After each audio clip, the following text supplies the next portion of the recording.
Hey everyone, this is my official Better Late Than Never announcement that I have been working with Barbell Medicine for the past few months now, doing online coaching and attending the Barbell Medicine seminars as a platform coach. And I wanted to take a minute to talk about some of the cool stuff going on with Team Barbell Medicine.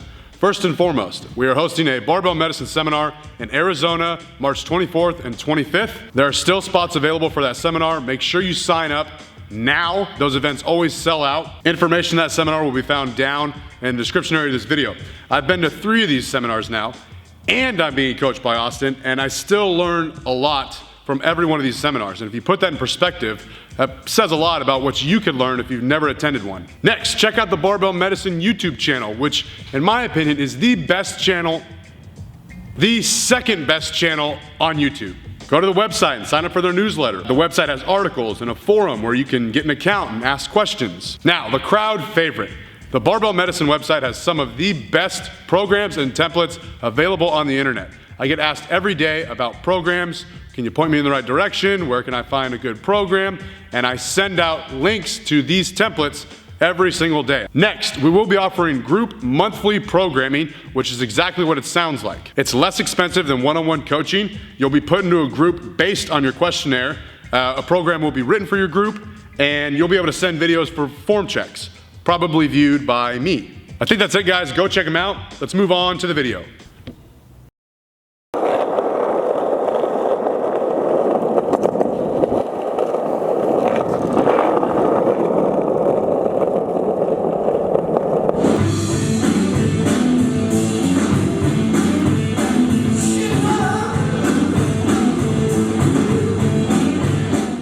Hey everyone, I want to talk about warm-ups. When I work with someone for the first time, I always ask what their current routine is, what they need help with, and how much they're lifting. And I've recently met a few people who don't warm up as much as they should.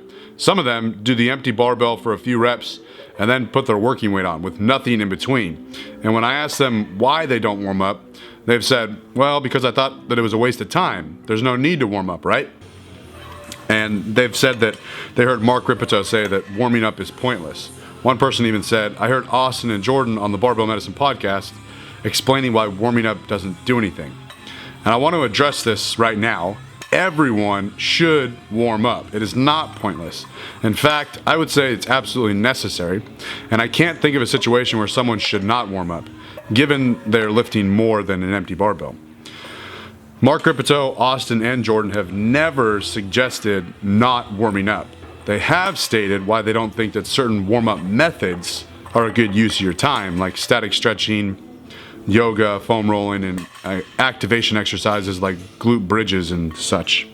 But they would all agree that you still need to warm up with a barbell, making the point that nothing prepares you for squatting better than just squatting. Now, I'm going to take over and briefly explain why you should be warming up, and I'll even list some sample warm-up progressions. Now, when I say warm up, I'm referring to performing sets and reps leading up to your working weight. So if your working weight was 225 pounds for 5 sets of 5, your warm-up could be something like 45 pounds for 5, 95 pounds for 5, 135 for 5, 185 for 3, and 205 for 3 reps. All of those sets would be considered warm-ups. Warming up obviously raises your core body temperature, which will help you loosen up your tight muscles. You might notice that the first set of squats with an empty bar feels like crap. That's okay. The second set might feel a little less crappy. The third set feels okay, and the fourth set actually feels like a good set of squats. This is because your body is warming up. Warming up by slowly increasing the weight on the bar also gives you plenty of time to practice the movement, remembering your cues, ingraining the movement pattern, and practicing everything you learn from your coach or maybe even these videos. Lastly, I like to say that warming up allows you to acclimate to the weight. Jumping from the barbell, the empty barbell, to your working weight is a great way to make your first set feel a lot heavier than it is. If I walked in the gym and put 315 on my back, it's going to feel pretty heavy, even though it's only a fraction of what I squat. But the empty barbell doesn't feel very heavy, and 95 pounds doesn't feel heavy compared to that. 135 pounds doesn't feel much heavier than 95, and so on. I'll list some sample warm-up sets and rep schemes at the end of this video, but right now I want to talk about my own training. So I was supposed to compete in a powerlifting meet this week, but I recently got pretty sick for an entire week, and then it turned into pneumonia, so I was out for a whole nother week. Thank God for antibiotics, because I'm feeling much better now, but my body weight and my strength took quite a hit.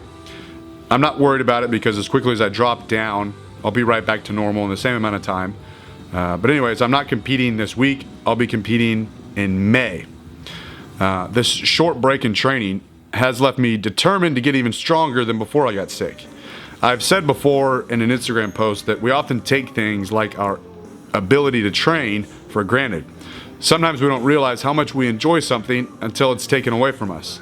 There are thousands, probably millions of people who are stuck in hospital beds around the world who would give anything to be able to go to the gym and work out. So sometimes you have to remind yourself how good you actually have it.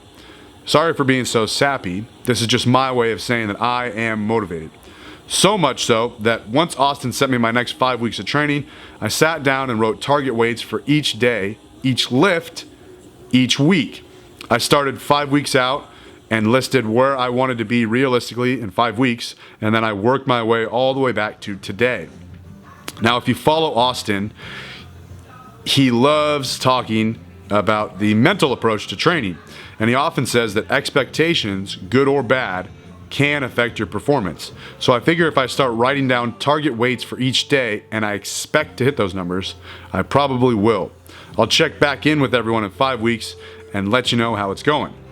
So the boring stuff, for those of you that want to know, I'm currently training 4 days per week, Monday, Tuesday, Thursday, Friday.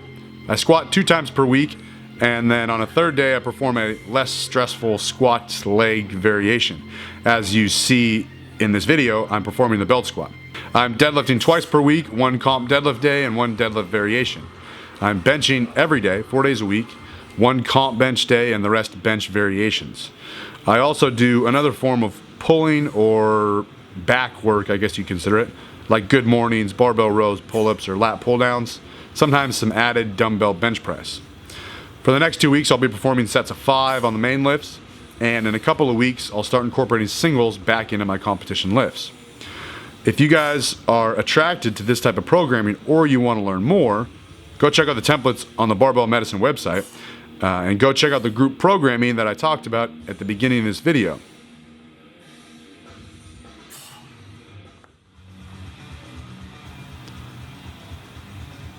That's it. I'm out of training footage. Not a very exciting day. No real highlights.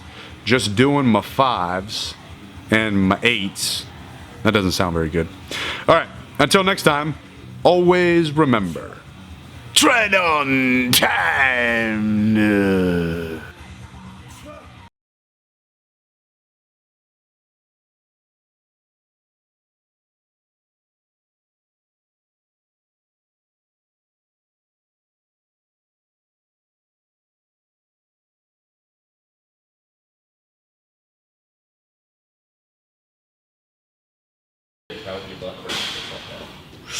Get your head up a little bit. Head up, but keep your eyes in that same spot. You gotta bend over. Okay, squeeze. Don't pause. Down and up. Good. Walk it in. It's pretty good. Okay.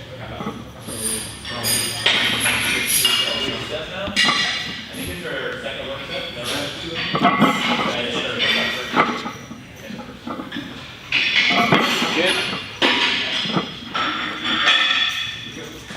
A little forward there. Balance it. Good. Excellent. Very good. So the deal is, what you'll see is people are too far in their heels, and so their shins are vertical. And then at the bottom, you have no choice but your shins shoot forward. And then when you draw your hips, you do a good morning. You're like, why am I doing a good morning? The idea is the first quarter of the squat, you get your knees set and you keep them there the whole way. And so you don't do the good morning. You don't end up completely with a vertical shin at the bottom. You get to use your quads when you squat.